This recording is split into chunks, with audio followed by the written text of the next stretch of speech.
тыныш ауыл. Кәдімгі қазақ ауылы. Мадиярдың алғашқы ұстазымын. Мадияр біреуді өлтірмек тұрмақ. Бүт қазақстандықтар айналайын аналар, түсініңіздер. Ұстаздар қауым, мен сіздердің өтінем, мен дұрыс түсініңіздер. Ол бала біреуді боқтайданбайтын бала. Мен оны мектепте, класста, сабақта жүрген кезде әкім деп қойушы едім. Қып-қызыл галстугын тағып, әдемі костюм шалбарын киіп келетін. Міне бүгін әкім келіп қапты сабаққа, әкім келді деп оны қарсы алушы едім.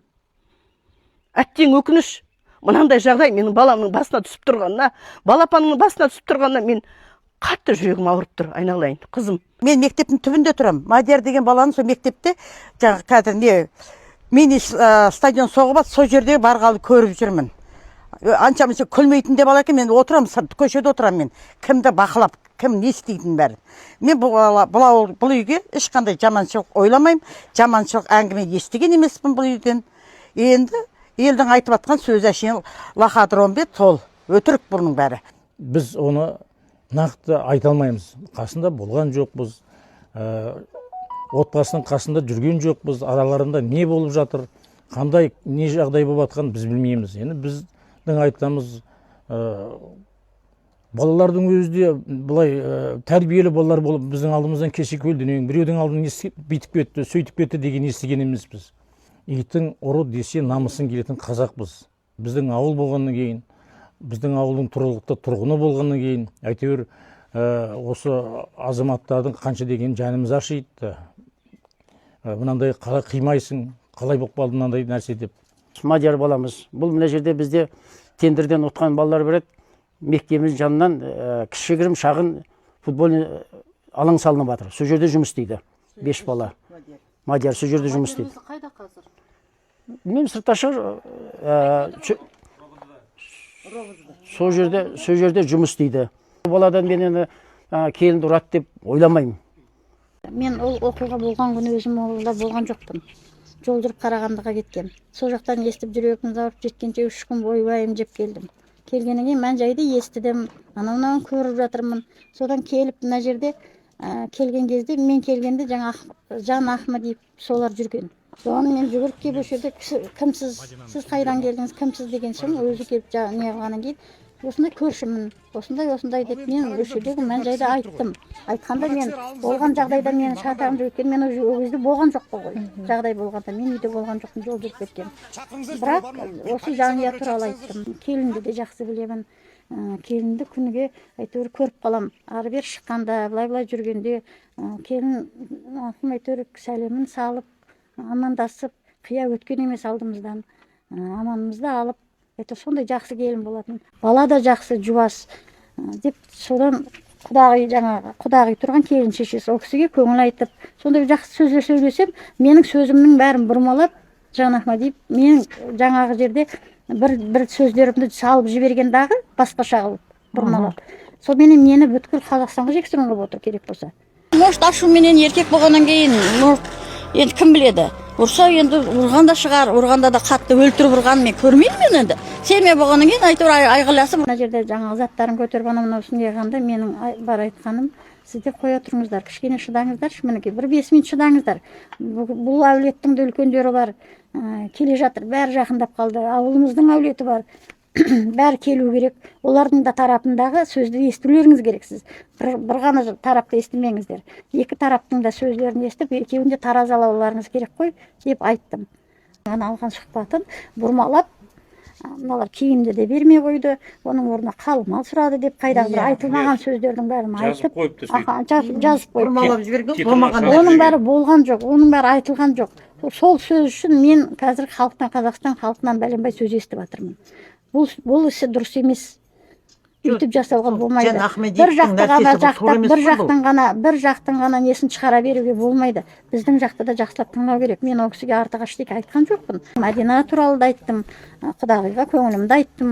Сондай одан басқа сөз айтылмаған. Оны менің сөзімді бұрмалап басқаша қылып мені елге жексұрын қылып отыр. Осы дұрыс па?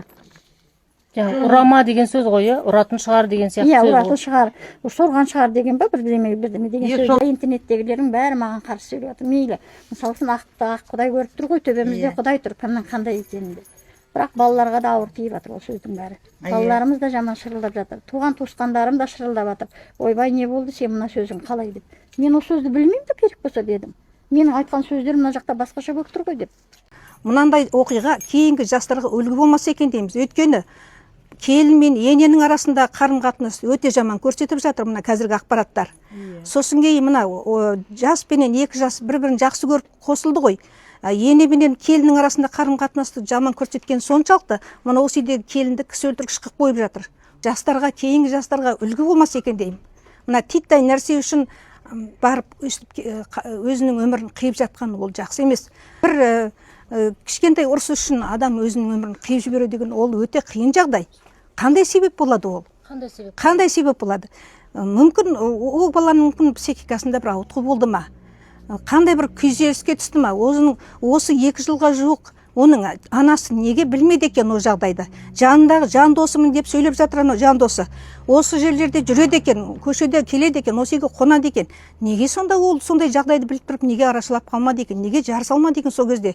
Осы оқиғада мынандай нәрсе шығып жатыр, жаңағы оңтүстік өңір, осы Тараз жақ келінге өте қатты қарайды. Мүмкін қыспақ көрген шығар, келін айта алмаған шығар дейді. Сіздер жақта шынында да солай ма? Дәстүрдің озары бар, тозары бар дейді. Мүмкін сондай қыспақта отырған болсақ, мен мысалы 70-тен астым. Менің енем 100-ден асып отыр. Мен де азып тозып кететін едім. Ол келінді мен көргем бірнеше рет. Менің үйімде кішкентай келін медсестра, ана кішкентай баласын уколға алып келетін, өзі көтеріп есіктің алдына. Бұлай бетпе-бет көрмесем де, бірақ көретінмін. Әп-әдемі косметикасы бар, кірпігі жабыстырылған, сұп-сұлу келіншек. Енді зәбір көрген адам, күнделік таяқ жеген адам жүре алмайды ау деп ойлаймын. Азып тозып кететін еді. Ол тем более жап-жас екен өзі, 17 жасында тұрмысқа шығыпты. Сол жағын білмеймін енді, анасы нағып соншама жас кезінде оны күйеуге берді екен. Неге оны оқытпады екен арғадай? Ол жағын білмейді екен мен. Енді алып қашып кеткенде нағымен алып кетпейді екен, сондай өзі еркімен келмесе. жақта әлі күнге дейін келінді солай қатал ұстай ма? Жоқ, келіндеріміз шорт киіп жүреді. Ауылдың келіні қайсы, қызы қайсы екенін білмейсің. Сымшылық көретін ауыл емес, газымыз бар, суымыз бар, светіміз бар. Қаладан ешқандай кемдігіміз жоқ. Барлық жағдай жасалған. Қазір келіндердің қысымшылық көретін заман емес. Интернеті бар, телефоны бар. Бір емес 2 телефоннан ұстайды. Автоматта кірді жаюға ерінеді қазір келіндеріміз. Ана жауыз дейді, отырғызу керек дегенде, сол адам көзге көрінсе, шіркін-ай, мынаны ұрып өлтірер едің деп отырмыз бәріміз. Мен айтам, мен мұны жазғанды білмейді екем, әйтпесе сол адаммен бірге бір шығар едім деп. Мынандай жағдайда кімге болса, жертва болған адамға жақ болғысы келіп тұрады. Кімге болса, мысалы, білдіңіз бе? Содан соны сөйлегісі келіп тұрады, ол нақты білмесе де. Енді не десек те адамның өлімін ақтау қиын ғой бәрі. Қиын, көрдіңіз бе? Жатырмын деген сияқты ше. Бірақ оны күйеуі түсіргенде ойлап тұрмыз, өйткені үстінде көйлегі тізесінен асады, беті түсірілмеген, жіпті түсірген, аяқты түсірген. Аяқ бізге андай әйел адамның денесімен аяғына ұқсамайды. Күйеуі өзі істі имитация істеуі мүмкін ба? Сондай жасаған деп ойлап отырмыз. Сондай видео келеді. Ол видео қазір сізде бар ғой? Мамасында бар. Мамасында бар. Вообще бізде бар. Видео бар, барлық дәлелдер бар бізде. Таяқтың астында қалған денесінің бәрінің видеосы бар. Бәрін дәлелдеп отыр. Дәлелдерін бәрін түсіріп алдық. Маған айтатын, ол енеміз ортамызға от салатын деп айтатын. Мен басында Мадияр маған көмектесіп жүрді дейді, бірақ артынан уже енем сен не қатыныңа көмектесіп жүрсің деп айтқан ғой. Сол кезде уже Мадияр маған деген отношениесі өзгеріп кетті дейді. Всегда мамасын қорғайды. Даже мамасын қорғаған кезде мені ұрып бастады дейді да. Сондай не істеген. Мадияр сізге хабарласты ғой, видеоларды өшіріп таста деп. Өшіріп таста дейді. Ол ешқандай ода сожаление жоқ, андай өкініш сезімі жоқ. Маған айтады, спокойно отыр, мен баламды детдомға тастағым келмейді. Сен өшіріп таста, келіп бәрін шешеміз дейді маған. Мен айттым, мына жақта біреудің қызынан айырылып отыр ғой бір ана. Мен өшірмеймін дедім ештеңкені. Сен балаңнан айырылсаң, ол ана қызын қайтара алмайды дедім мен оған. Ол сосын бүкіл сообщениямды чаттағы удалить етіп тастапты. Даже мен сообщениям жоқ. Қазір мен жуынтырып шықтым, басына былай кесіп тастаған, тігіп тастаған. Былайына басы жарылып жатыр, оны басын жарып өлтірген. Бізге әділдік керек. Оларды енесімен ол ұрады екен постоянно. екеулеп ұрып сол күні тоже солай жасаған. Бірақ олар өлтіріп тастаған. Еще былай олар өзін асып жатыр деп өтіріктен видео алған. Ол видеода былай тұр. Әйел адамның тұрысына ұқсамайды. Аяқ көрінбейді вообще. Шелек пе, 5 литрлік бутилка ма сондай затқа ұқсайды. Вообще шелекке де ұқсамайды, өзін асқанға да ұқсамайды. Өзін асса адамның аяғы былай тұрады. Дұрыс па? Неге өзін асқан болса, неге сол жерде тұрмайды? Неге бізге сразу айтпайды? Өтірік айтып олар жасап тастаған. Мен әділдікті істеймін. Менің сестренкамды өлтіріп отыр. Кеше мен Өзбекстаннан келдік. Әжесі келді, мен келдім. Күйеуі жұмыс істегісі келсе жұмыс істейді, жұмыс істегісі келмесе жұмыс істемейді. Ол даже баласы түсіп қалған кезде ол қатты қан кетті одан. Күйеуінен ақша сұраған кезде күйеуі ақшам жоқ деп атқа жасаған ғой одан. Ол даже әйелін дұрыстап асырамаған ғой. Даже ол баласына бір бала әперу үшін Мадина мамасынан ақша сұрайды всегда. Ал ана 8 айлық бала ол баласы. Ол бала, иә.